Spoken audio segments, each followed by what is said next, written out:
주 안에서 축복하고 사랑합니다 라고 인사합시다. 진짜 믿음으로 마음으로 해야 돼요. 주 안에 있습니다.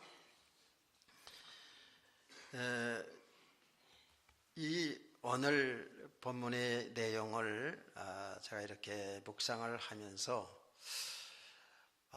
정말 우리 교회가 이런 교회가 되었으면 좋겠다라는 이런 생각을 다시금 해보게 되었습니다. 저 나름대로의 어떤 교회에 대한 교회에 대한 생각이 있지 않습니까? 여러분들도 교회를 오기 전에 이미 교회라는 곳에 대한 생각들이 다 있습니다. 일단은 교회는 나쁜 것은 아니고 좋은 곳이다 라는 이런 생각도 있고요. 여러 가지 교회에 대한 기대가 다 있습니다. 저는 정말 이 본문을 또 이렇게 많이 이렇게 묵상을 하면서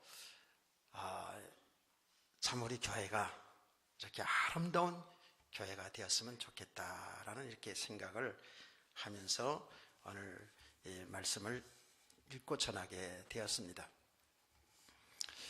제가 이제 그 목회를 오랫동안 하면서 저에 대한 교회상, 이 아름다운 교회의 모습이 어떤 것인가, 오늘 본문에도 다 나타나 있지요. 교회는 다른 곳이 하는 것보다도 가장 중요한 것은 바른 복음을 전하고 바른 믿음의 사람으로 세워져 가야 됩니다. 바른 복음, 바른 믿음으로 세워져 가야 돼요. 그제 우리 노예의 임원들, 노예를 앞에 놓고 노예와 총회를 생각하면서 여러 가지 의논을 나눈 가운데에 잠깐 여담 시간에 어느 목사님께서 목회를 오래 하셨고 교회도 큰 교회를 이루고요, 이러신 목사님이 이런 이야기를 했어요. 이제 목회를 계속 하다 보니까 세상 문화를 교회에서 따라갈 수가 없더라. 그래서 정말 복음만을 전해야 되겠다라는 생각을 했다라는 겁니다.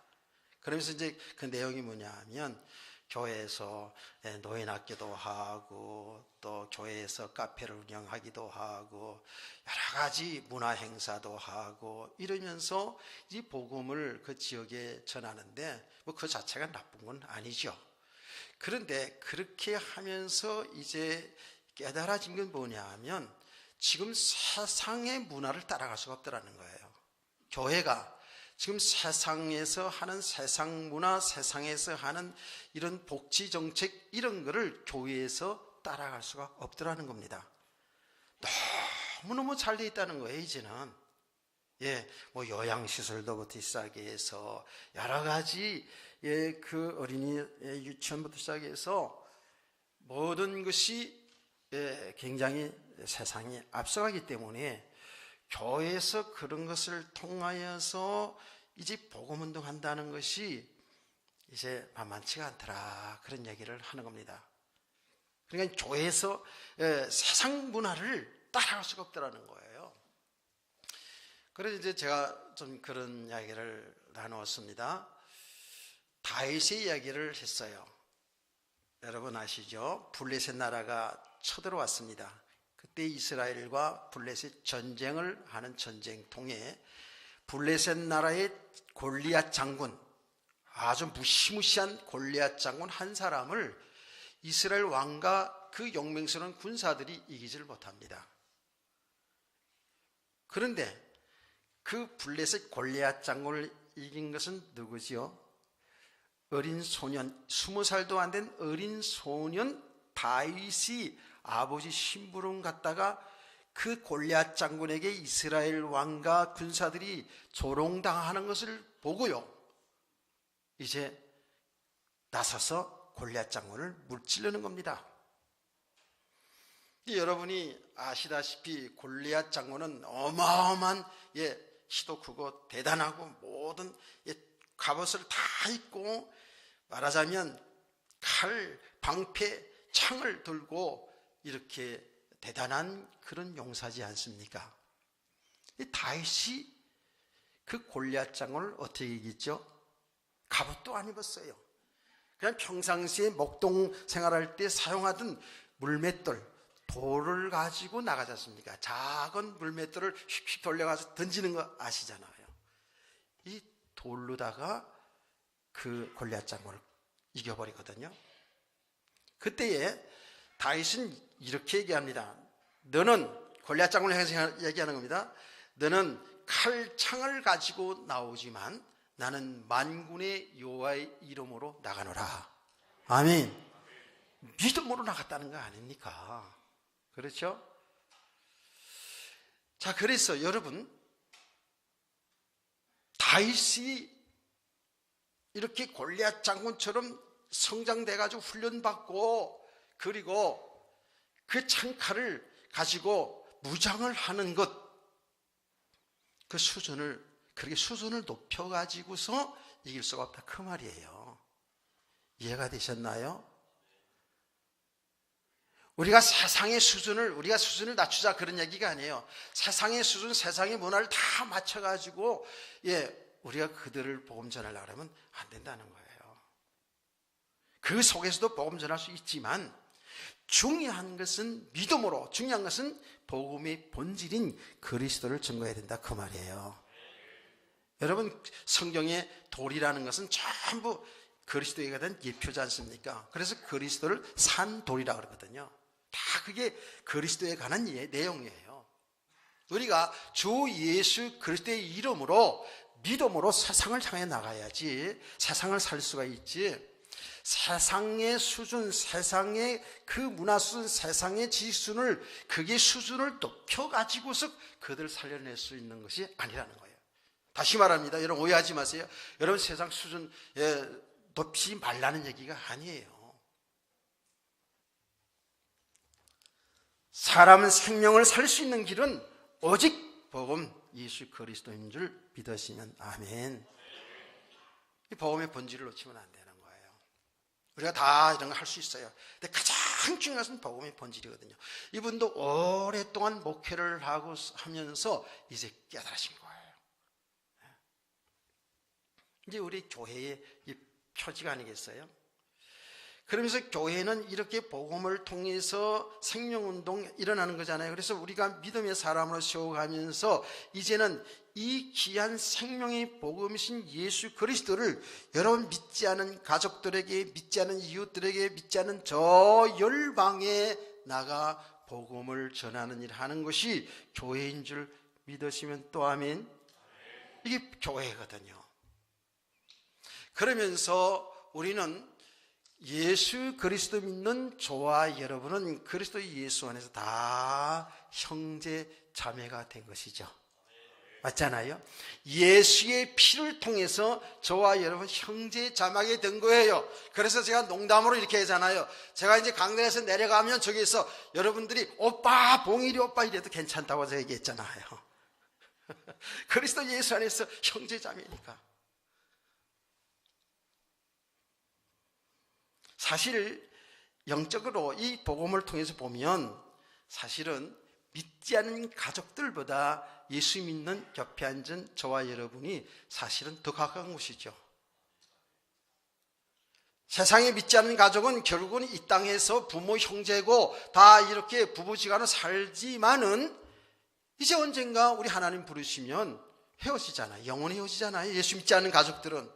그러나 저와 여러분은 그야말로 세상 말로 죽으나 사나 영원히 같이 살 사람들입니다. 아니 이게 사실이잖아요. 그 천국이라는 것은 막연한 것이 아니거든요. 얼굴과 얼굴을 다 볼 수 있다니까요. 실제로 이런 세계가 펼쳐지는 게 우리가 믿는 믿음의 세계거든요. 그러니까 우리는 영원히 사는 사람들이에요. 영원히 함께할 사람들이거든요. 그래서 그리스도 예수 안에서 우리는 서로 사랑하고 서로 도우며 서로 나누며 서로 이끌어가며 살아야 될 줄로 믿습니다. 성경은 이렇게 얘기하지 않습니까? 우리 성도들은 이제 다 이제 그리스도 안에서 형제 자매가 되었기 때문에 성도들 가정에 슬픔을 당할 때 같이 슬픔을 나누고, 기쁨을 당할 기쁨이 있을 때 같이 축하하고 기쁨을 나누고, 이게 성도잖아요. 아멘. 제 얘기가 아니라 성경이 그렇다고요. 예수님께서는 이 부분을 어느 정도까지 얘기를 했냐 하면 이렇게 얘기했습니다. 네 마음을 다하고 뜻을 다하고 목숨을 다하여 주 너의 하나님을 사랑하고, 그런데 그걸 끝나지 않고 이와 같이 내 이웃을 사랑하라는 거예요. 자, 저는 아직도 이 말씀 앞에서는 정말 내가 주님을 마음을 다하고 뜻을 다하여 사랑하고 싶은 마음도 있고 어느 정도 그렇게 하는 것 같이 보이는데, 내 이웃을 내 몸같이 이렇게 사랑하느냐, 여기에는 좀 의문은 있긴 합니다. 그러나요, 내가 이웃 여러분들에게 또 저 불신자들에게 당신을 사랑합니다, 난 내 몸까지 사랑합니다, 이렇게 다 하지는 못하지만 정말 하나님의 복음을 알아가면서 실제로 믿음의 사람으로 세워져 가면 갈수록에 성도를 사랑하는 마음, 세상을 사랑하는 마음이 자꾸 생겨나더라고요. 그래서 교회의 아름다운 모습은 바로 이렇게 그리스도 예수 안에서 서로 사랑하고 아끼며 도와가며 나누며 살아가는 것이 우리 교회인 줄 믿으시기 바랍니다. 물론 더 세부적으로 여러 가지 얘기할 수 있겠습니다만은 제가 나름대로 크게 이 교회의 아름다운 교회의 모습은 다시 말합니다, 바른 복음이 증거돼야 되고, 그건 교회가 크고 작고 상관이 없는 것이잖아요. 제가 지난 주일날 말씀드렸잖아요. 나는 그리스도를 전하는 주의 종으로 목사가 된 것이 아니라 사람들에게 하나님의 사랑과 축복을 전하고 사람들에게 성공하게 하고 잘 살게 하고 하는 그런 사명을 받았다라고 이야기를 하는데, 나는 그 복음 아니다고 생각해요. 분명히 얘기할 수 있어요. 그 반쪽 복음도 안 됩니다. 아니, 그리스도 전하는 사명을 받지 않았다 이 말만 또 안 했어도 괜찮은데 그렇게 인터뷰를 했더라고요. 대형교회를 이뤘거든요. 저는 그거 속고 있다고 보거든요. 교회는 진실로 우리의 생명이시고 우리의 영원한 인생의 길이고 답이신 예수 그리스도 바로 증거해야 되는 줄 믿으세요. 그리스도 아니면 사는 길이 없다니까요. 여러분, 예수를 믿고 구원받았을 뿐만 아니라 이 땅에 살아가는 날 동안에도 예수 그리스도 아니면 인생이 답이 없는 거예요. 예수 그리스도 안에 모든 보화와 지식이 감추어 있는 줄 믿으시죠? 정말입니다. 그래서 바른 복음이 증거되어야 되고, 더 나아가서 이 복음을 열방에 전해야 되고, 우리는 이제 그리스도 예수 안에서 형제 자매에서 함께 하나님을 섬기는 이런 교회 되기를 주의 이름으로 축복합니다. 제가 나름대로 이제 목회를 하면서 성경을 통해서 이제 정말 이런 교회가 되겠다, 이런 생각을 하는 거예요. 그러니까 여러분, 교회라고 하니까 우리는 이렇게 항상 교회 공동체만 생각할 수가 있잖아요. 제가 누누이 얘기하잖아요. 교회라고 이야기할 때에 여러분 한 사람 한 사람이 다 교회다라는 것이죠. 왜냐하면 이미 고린도전서 3장 9장 여기 말씀 쭉 다 6장에서 다 보지 않았습니까? 우리는 예수 그리스도 믿는 사람들은 하나님의 성령이 가는 성전이라고 그러지 않습니까? 다시 말하면 하나님이 내주하는 그하는 성전이에요. 저와 여러분은 성전이에요. 그래서 제가 우스갯소리로 성전인 여러분이 길가 다니면서 담배 뻐끔뻐끔 피고 다니면 되겠냐고, 성전인 여러분이 술이 채가지고 얼굴이 시뻘게 가지고 갈수대로 왔다 갔다 하면서 다니면 구원은 받았지 모르지만 좀 덕이 되지 않잖아요. 우리가 다 성전이라니까. 성전, 교회라는 거예요. 그래서 한 사람 한 사람 교회들이 모인 공동체가 교회라는 거예요. 그래서 우리 공동체의 이름을 지어서 은혜와 빛교회라고 이렇게 정한 것이죠. 교회라는 것은 건물을 얘기하는 게 아니에요. 이건 교회당 예배당이고 교회는 여러분 한 사람 한 사람이 교회요. 우리 성도들 한 사람 한 사람 이 모인 공동체를 교회라 얘기하는 거예요. 그러니까 여러분들의 삶이 바로 뭐예요? 바른 복음 속에 살아야 된다 그 말이에요. 여러분의 삶이 복음을 위해 살아가야 된다 그 말이에요. 여러분의 삶이 그리스도의 사랑으로 살아야 된다 그 말이에요. 여러분 부모 자식 간에도 부부지간에도 주의정과 성도 관계도 성도와 성도 관계도 저 이웃을 향했더라도 그 하나님의 형상으로 창조된 인간들에게도 우리 기독교인들은 그들을 사랑을 베풀면서 살아야 된다 그 말이에요. 여러분 개인의 삶이 되기를 주의로 축복합니다. 자, 그런데 말이에요. 그런데 여러분 개인도 교회 공동체도 참 그렇게 아름다운 교회를 이루고 살면 얼마나 좋겠습니까? 그게 이제 하나님의 나라의 축복이잖아요. 그러잖아요. 그런데 이 교회가 보통 시끄러운 게 아니에요. 다 100이면 100 다 그런 건 아니지만 사실은 정도의 차이는 있지만 교회들마다 다 갈등이 있고 상처가 있고 다툼이 있고, 그래서 이 외부에서 교회 향해서 지금 너무 안 좋은 말을 많이 합니다. 교회를 향해서 말입니다.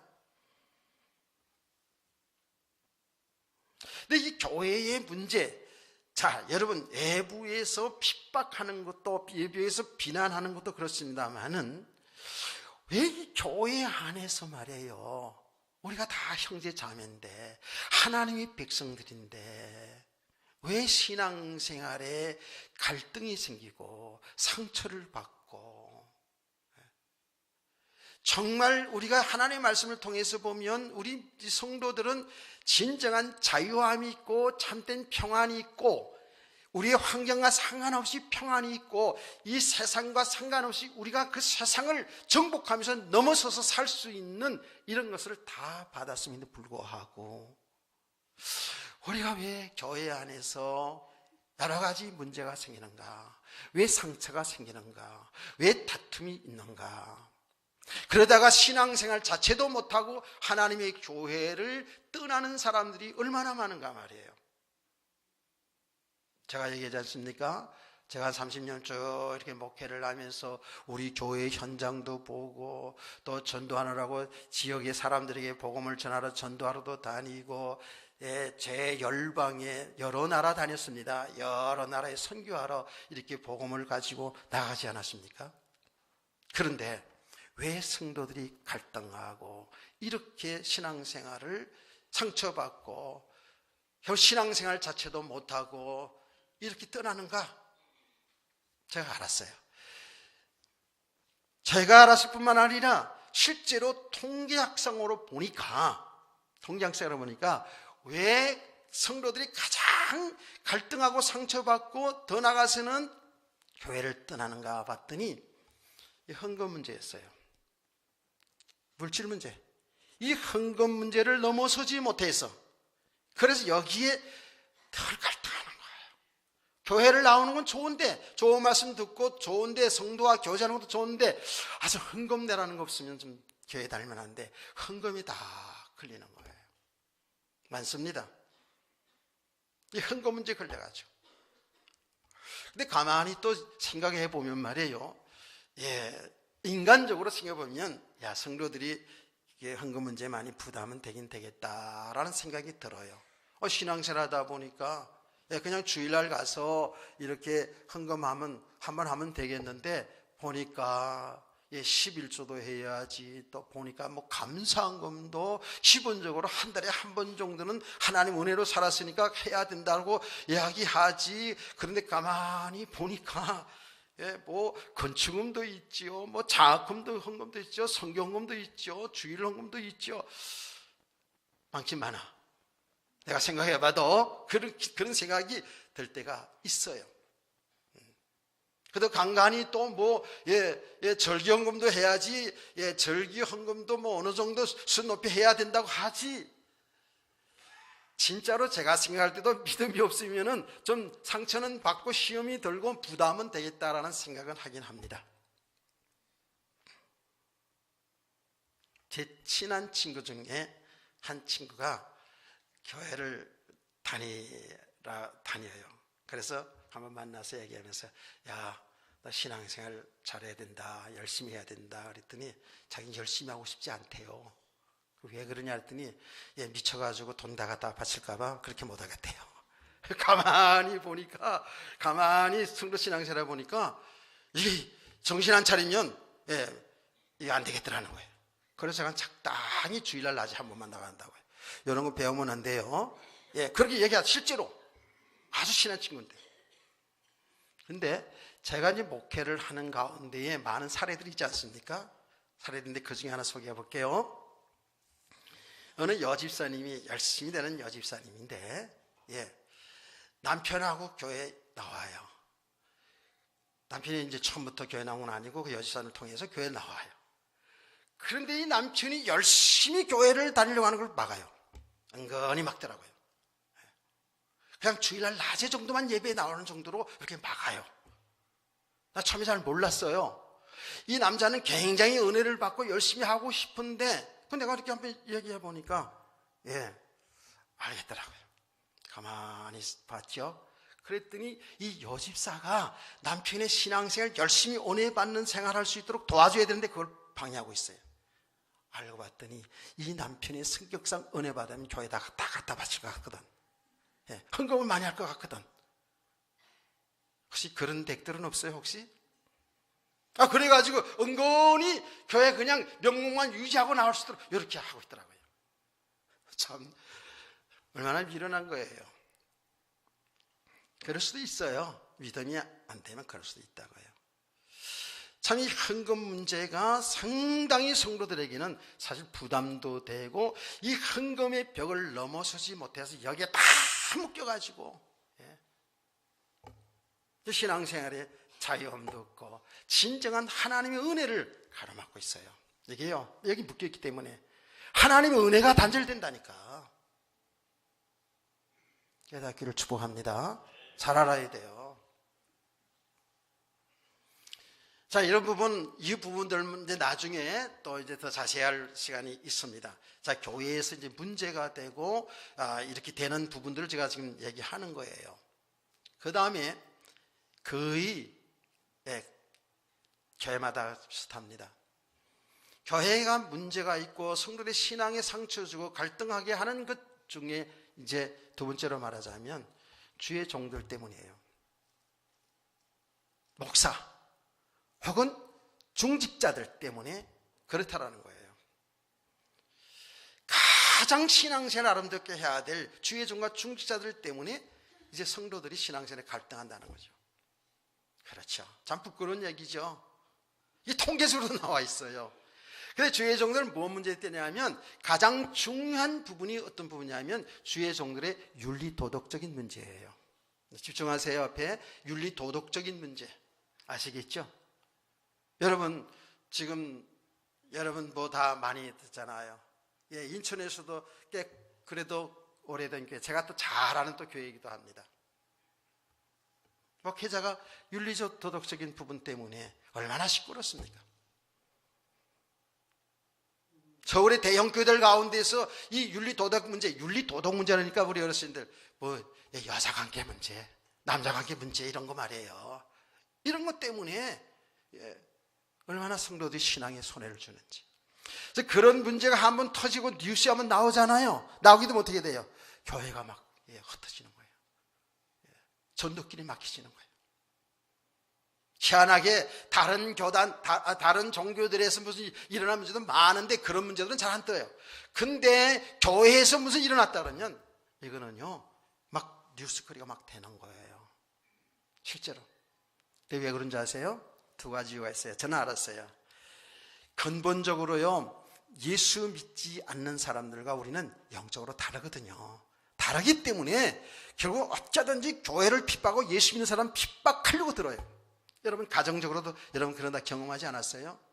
예수 믿지 않은 부부가 이 신앙 때문에 얼마나 갈등하고 삽니까? 이게 왜 그래요? 다르거든요 이게요. 그렇기 때문에 외부에서 교회를 핍박하는 이유 중에 그게 가장 중요하겠죠. 또 하나는 뭔지 아세요? 세상의 불신자들도 우리 교회에 다니는 사람들만큼은 바르게 살기 원해요. 우리는 다 좀 못되게 살아도 너희 교회를 다니는 사람들은, 즉 하나님 믿는 사람들은 정말 깨끗하게 바르게 정직하게 윤리도덕적으로 험하게 살기를 원한다니까. 이 모순이긴 하지만 그래요. 나는 제가 시골에서 목회를 잠깐 한 적이 있거든요. 그때 얘기를 종종 하지 않아요. 참 미안한 얘기입니다만은 그 동네에 교회를 다니는 사람도 있고, 천주교 다니는 사람도 있어요. 둘이 동네에서 싸움이 났어요. 근데 천주교 다니는 사람이 교회에 다니는 사람한테, 집사람인데 뭐라고 그렇게 얘기했냐면, 야, 교회에 다니는 집사도 그러냐 그러더라는 거예요. 자기는 그럼 어디 다니는데? 나 실제 얘기를 들었다니까. 그건 뭐예요? 지금 세상의 불신자들이 교회만큼은 정말 성결하게 깨끗하게 윤리도덕적으로 허물게 살기를 원하는데, 교회가 그렇게 그런 일이 생기게 되면 교회를 핍박할 수밖에 없죠. 비난할 수밖에 없죠. 그래서 주의 종들의 어떤 윤리도덕적인 문제 심각해요. 주의 종들 위해서 기도 많이 해주시기를 바랍니다. 왜요? 더 공격이 심하거든요. 사실은요. 더 사단의 공격이 심한 거예요.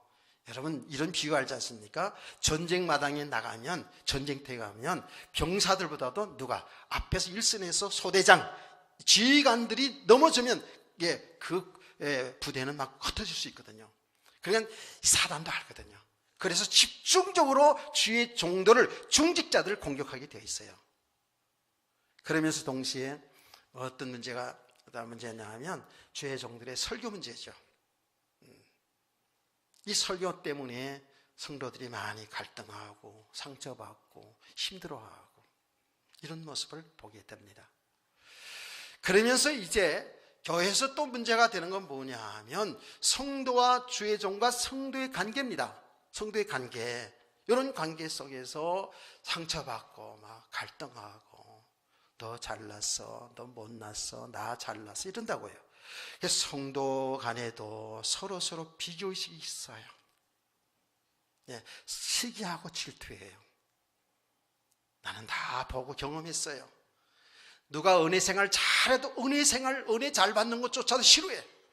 누가 은혜를 받으면서 아멘 아멘 하면 그 아멘 하는 것도 싫어한단 말이에요. 이게 어찌된 일입니까? 아멘 아멘 은혜 받는 것조차도 혼자 잘났어, 혼자 은혜 받는 척해 이런다는 거예요. 나는 실제로 목회하면서 그런 걸 다 뒤에서 다 듣지요. 목사님 얘기는 당나귀 귀예요. 목사님의 귀는 레이더 안테나 다 달려 있어요. 여러분 집에 가서 얘기하는 것도 다 들려요. 내가 조심하세요. 정말이에요. 여러분 집에 가서 다 얘기하는 것이 어디서 나타나는 줄 아세요? 교회 와서 여러분 얼굴 속에 다 나타나요. 그게 틀림없습니다. 이 정도 안 해가지고 목회할 것 같아요. 제가 얘기하지 않았어요.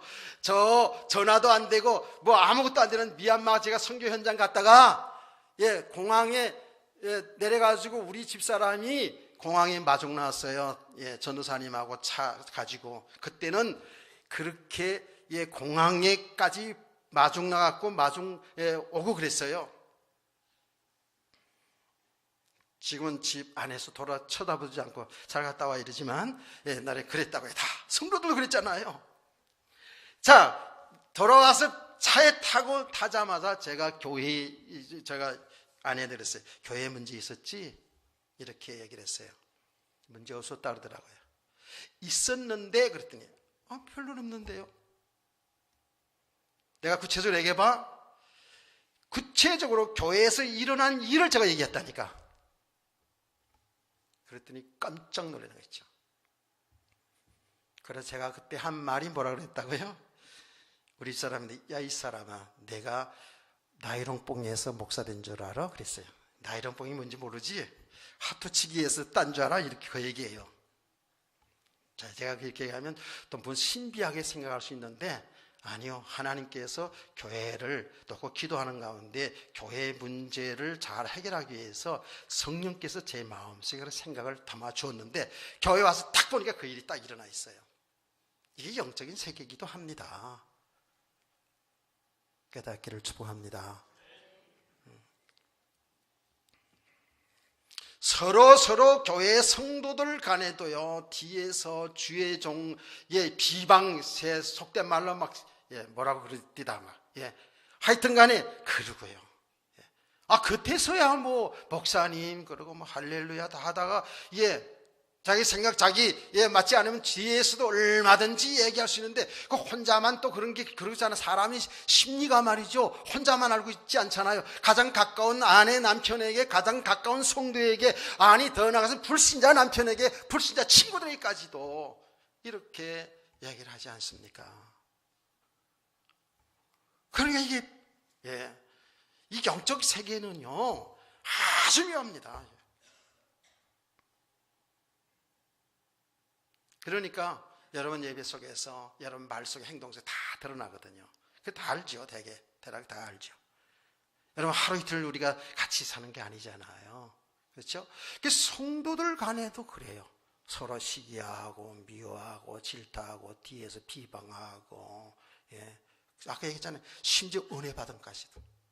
너가 좀 봉사 잘하고 막 헌신하고 이러잖아요. 이러면 그것도 배합하는 사람도 있어요. 이게 무슨 변인지 나는 잘 알아요. 그렇다니까. 심지어는 제가 설교하다가 제가 예를 들어서 최옥실 주사님은 너무 예쁘시고 너무 신앙 잘하고 이제 이렇게 할 수 있잖아요. 그렇죠? 또 그렇게 얘기하면 좋은 얘기잖아. 그런데 또 우리 조영상 장님은 왜 그렇게 몸이 뚱뚱하냐 이러면서 또 이런 설교도 하잖아요. 그렇죠? 자, 이런 설교 한다고요. 안 좋은 얘기, 좋은 얘기도 할 수 있어요. 안 좋은 얘기 하든 좋은 얘기 하든 사람들은 그 사람 이름 불러주는 것조차 싫어하는 사람도 있더라고. 진짜로. 그 사람만 띄워주는데 자꾸만 나보고. 뭘 띄우기는. 제가 일부 예배에서 그런 얘기 했어요. 제가 이제 이야기를 하다가 주로 이제 아내 이야기를 많이 종종 하잖아요. 있다가 실질적인 이야기를 하기 위해서 아내 얘기를 해요. 여러분 이야기하면 시험 들을까봐 아내를 비유를 해서 얘기할 때가 좀 있어요. 좋은 얘기든 안 좋은 얘기든 하잖아요. 그렇죠? 이거 싫어하더라고요. 그래서 내가 설교할 때 우리 아내를 생각하면서 이렇게 설교하죠. 아니, 키가 크고 작고가 무슨 문제냐. 우리 집사람 말은 얼마나 작고 아담하냐, 뭐 이런 식으로 이제 설교를 하잖아요.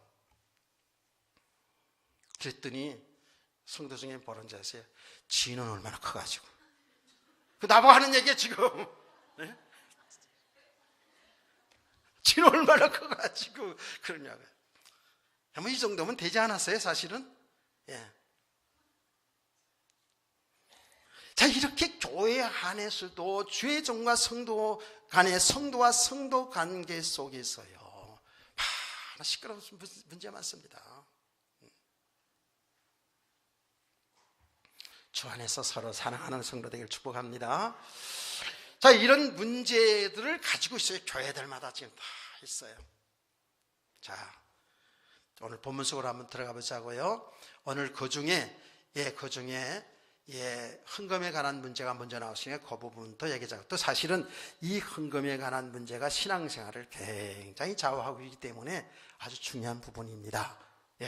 그리고 오후 시간에는 주의 종과 성도 관계, 우리 성도와 성도 관계, 이런 것들을 이제 하나씩 차근차근 실질적인 것들을 한번 풀어가 보자고요. 16장 1절 말씀을 보시겠습니다. 성도를 위하는 연보에 관하여는 내가 갈라디아 교회들에게 명함같이 너희도 그렇게 하라고 권면합니다. 지금 고린도전서는 편지 중에 제 첫 번째 편지인데 이제 모든 교리 문제까지 다 이야기하고 이제 마지막 좀 권면하면서 부탁하는 그런 내용이거든요. 성도를 위하는 연보에 관하여는 이미 갈라디아 교회도 그렇게 연보하라는 것을 명했다라는 얘기예요. 그럼 이 내용의 배경이 뭐냐면, 사도행전 11장의 말씀을 보면은요, 그 흉년이 들어가지고 예루살렘 교회가 너무 지금 교회의 재정 형편이 어려워요. 너무너무 힘들어요. 그 이야기를 듣습니다. 그런데 이 지금 갈라디아 교회든 고린도 교회든 무슨 에베소 교회든 이런 이방의 교회들이 사실은 예루살렘 교회를 통해서 이 복음을 받은 거 아니겠습니까? 그렇죠? 그래서 모 교회입니다. 예루살렘 교회는. 근데 그 모 교회가 왕성하게 이렇게 참 성장했던 그 교회가 흉년이 들어가지고 굉장히 재정적으로 어렵고 성도들이 어렵다는 소식을 들은 거예요. 그래서 바울 사도가 이미 갈라디아 교회도 연보를 좀 하자는 거예요. 헌금을 좀 하자는 거예요. 그래서 이제 예루살렘 교회에다가 우리가 연보를 같이 해가지고 좀 보내서 도움이 되자라는 그 얘기예요, 지금요. 그런데 이 헌금 이야기인데요. 여기에 성도를 위하는 연보에 관하여, 성도를 위하는 연보에 관한 것은 바로 예루살렘 교회를 위해서 연보를 하자는 얘기죠. 연보 그러니까 어른들은 생소하지 않죠, 그렇죠? 아마 우리 청년들은 헌금이라고는 알아듣지만 연보 좀 생소한 단어일 것 같습니다. 제가 어릴 때 교회 다닐 때도 우리 어머니가 야 연보돈 챙겼냐, 연보하라 그러면서 이 헌금을 줬던 기억이 있거든요. 연보라고 그렇게 많이 사용했어요.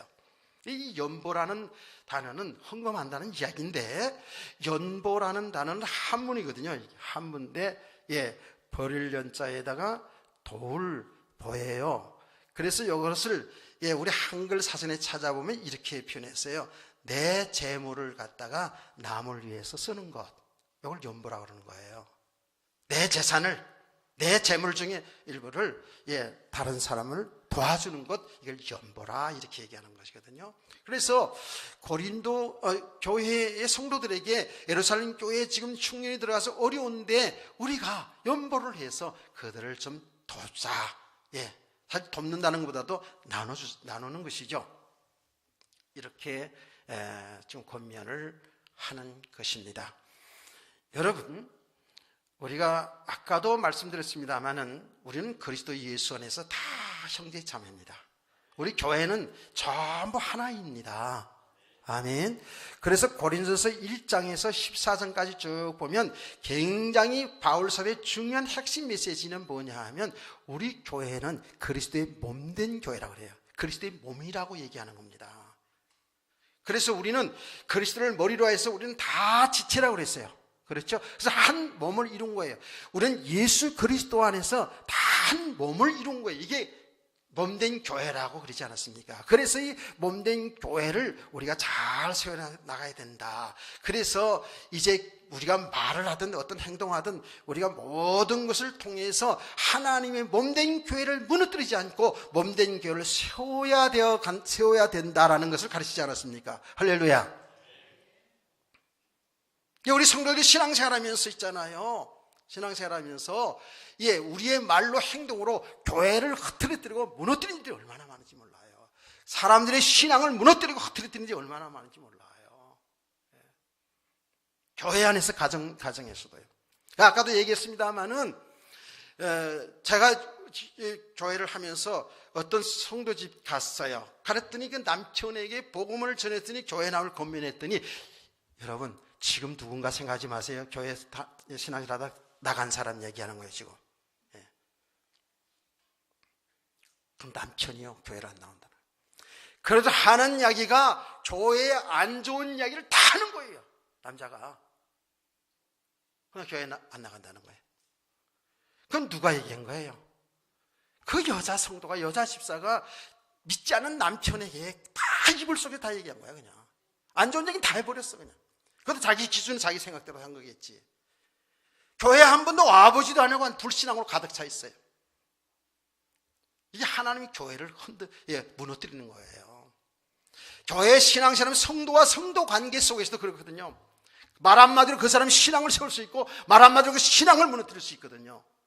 그래서 하나님의 교회를 몸된 교회라는 것을 바울은 쭉 가르치지 않았습니까? 그러니까 지체가 되는 예루살렘 교회가 어려움 당할 때 우리가 같이 함께 나누자는 거예요. 할렐루야. 그래서 성경은 뭐라 그랬습니까? 우는 자와 같이 울고 기뻐하는 자와 같이 기뻐하라는 거 아닙니까? 그게 로마서 12장 10절 12절 말씀은 있잖아요.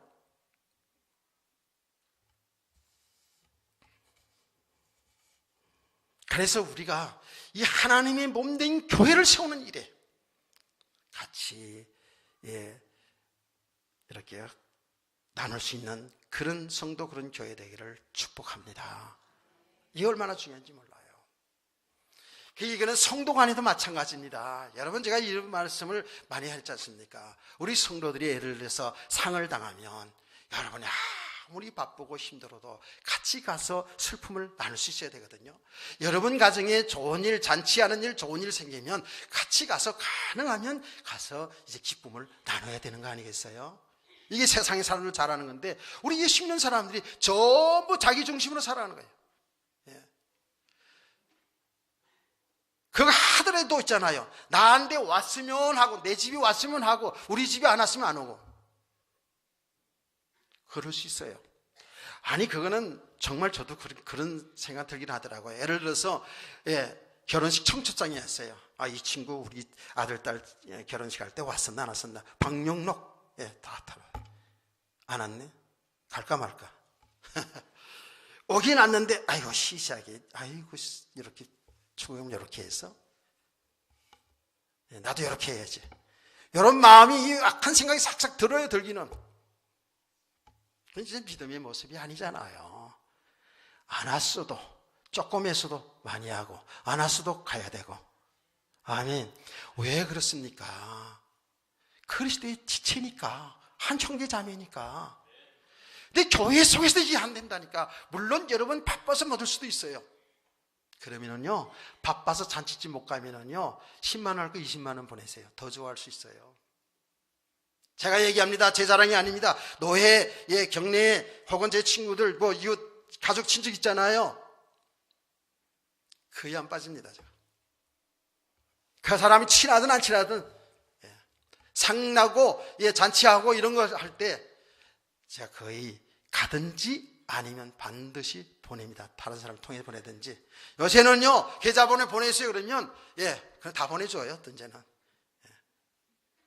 청첩장에 아직 계좌번호까지 써서 보냈으면 좋겠어요, 요새는.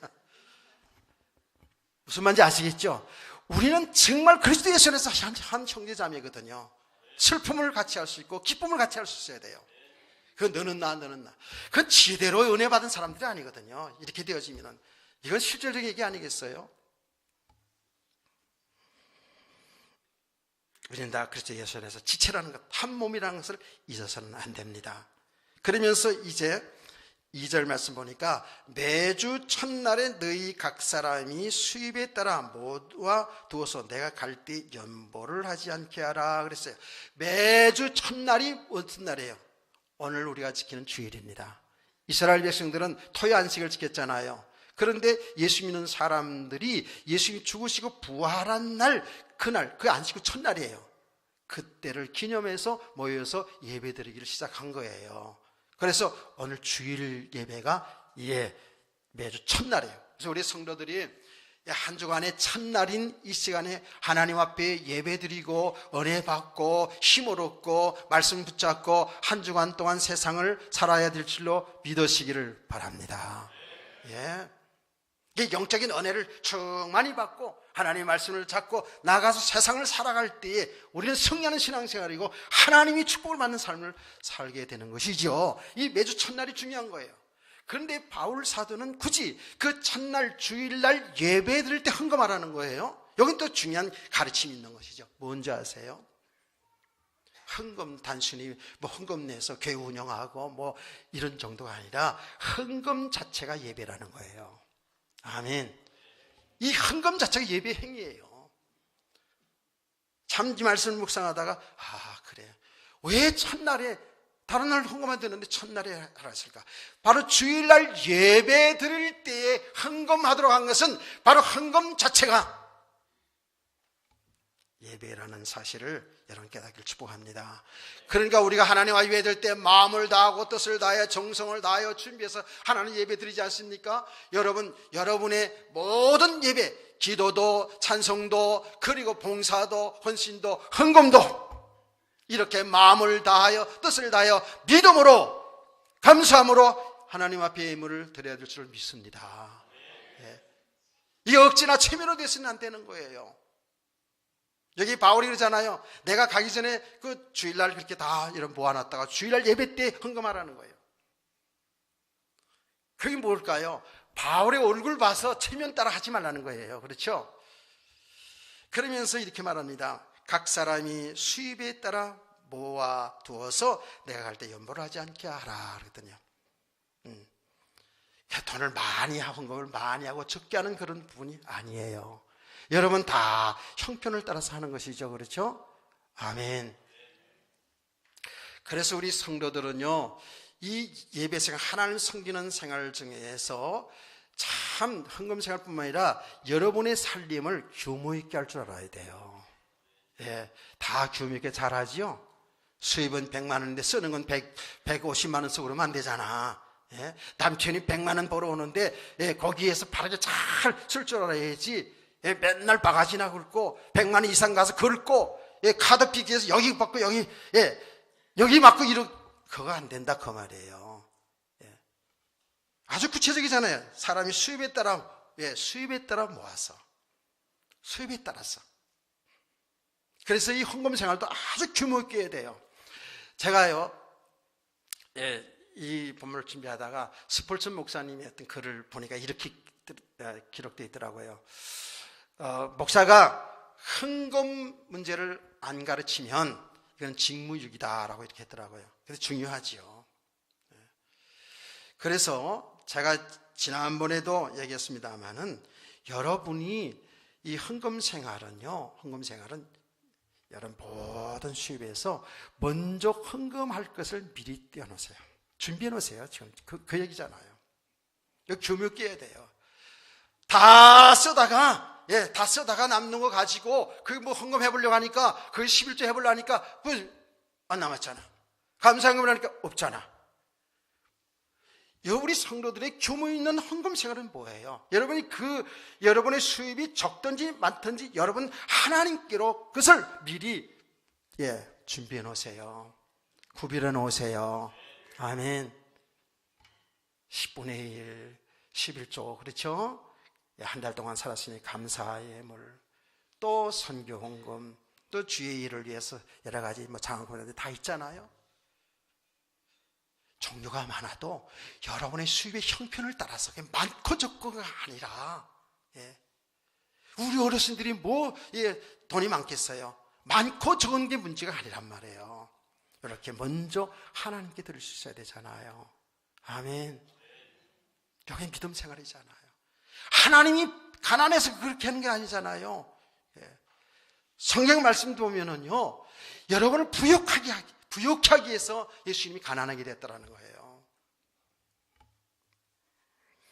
그래서 정말 이렇게 잘 먼저 제가 그렇게 못하면 거짓말 되죠. 실제로 그렇게 한단 말이에요. 모든 것을 먼저 다 띄워놓고 보니까 쓸 것이 모자라, 부족해. 그렇죠? 쓸 것이 너무 없어. 그래도 여러분 믿음으로 그렇게 하셔야 됩니다. 그리고 그 작은 돈 가지고 여러분의 형편에 맞게 생활할 수 있는 게 규모 있는 생활 아니겠어요?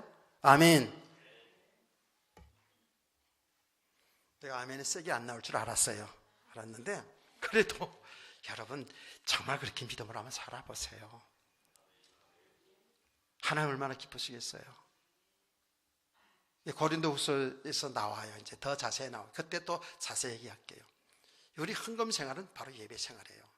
예배 한 중심이에요. 자, 그러면서 3절 말씀을 여러분이 한번 읽어보시겠습니다. 결론 다 돼갑니다. 시작.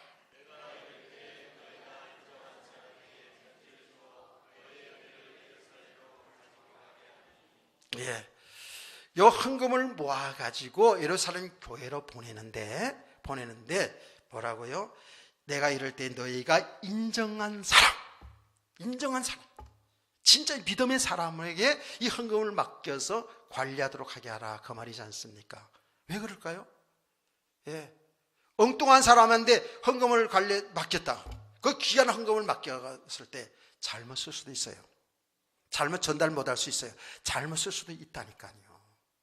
그래서 교회에서도 재정을 맡아보는 사람들이 아주 중요하잖아요. 교회들 문제들 가운데 헌금 문제 가운데 여러분들 헌금하는 부분에도 부담되는 것도 있지만 이 헌금 관리가 제대로 되지 않아서 교회 문제 일어나는 게 얼마나 많습니까? 지금 서울에 아주 유명한 게 말만 하면 다 할 수 있는 그런 교회, 말만 하면 다 할 수 있는 그런 목회자, 교회가 지금 이 재정 문제 때문에 엄청 어렵습니다. 재정을 담당한 그 사람 때문에 결국은 문제가 왔어요. 알고 봤더니. 궁극적으로 책임은 죄종에게 있겠죠.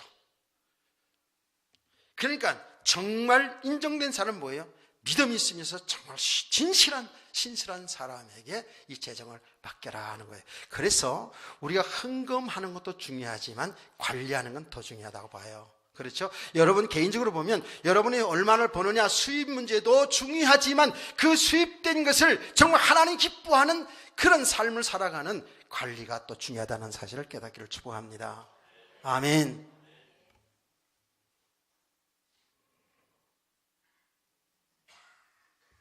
우리 교회 재정 보시는 분들은 한결같이 자가 인정하고 사람들이 성도를 인정하고 하나님 인정하는 그런 일꾼들이 여러분 사역을 잘 하는 줄 믿으세요. 그래서 제가 재정 결산 보고 이런 거 할 때마다 우리 재정분들이 잘 일동했으니까 믿고 그대로 통과를 하잖아요. 지금까지 얼마나 잘하는지 몰라요. 그런데 앞으로도 중요하죠. 앞으로도 그냥 재정 맡은 사람들이 헷가닥해 가지고 있잖아요. 그럼 그게 기도 많이 해줘야 돼요. 자, 이렇게 헌금 생활이 매우 중요합니다. 이 헌금 생활은 바로 예배 행위고요. 이 헌금 생활은 정말 주를 위해서 바로 해야 되잖아요. 그럼 결론적으로 말씀드립니다. 자, 눈을 뜨시고 결론이에요. 결론하면 이제 끝나는 거잖아. 그러니까 눈을 뜨시고 결론적으로 우리는 모든 헌금 생활, 모든 신앙 생활의 가장 중요한 것은 어디서 하느냐, 어떤 믿음이 사느냐? 구원의 원청에서 시작하는 겁니다. 구속의 원청 아시죠? 우리가 주 예수 그리스도를 믿는다는 것은 우리의 죄를 용서받을 뿐만 아니라 영원한 생명을 얻어서 하나님의 나라를 유업으로 받은 자예요. 천국을 유업으로 받은 자. 아파트 한 채 정도 받은 정도가 아니라 하나님 나라를 유업으로 받은 자. 아멘. 완전한 축복받은 사람들. 그야말로 저 영원한 지옥 불못에서 영원히 고통을 당할 우리를 하나님을 사랑해서 우리를 구원하신 거거든요.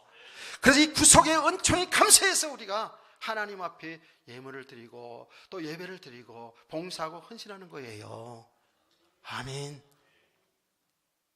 여러분 구속의 은총에 감사가 간격이 있습니까? 이게 보통 일입니까 지금 이게 성경은 계속 얘기를 하는 거잖아요. 내가 종교된 걸 기억하면서 기념하라는 거 아닙니까? 예배를 드리라는 거 아닙니까? 우리가 죄의 종로로 됐어요. 마귀의 종로로 됐어요. 사망 가운데 있었어요. 진노알이 있었다고요.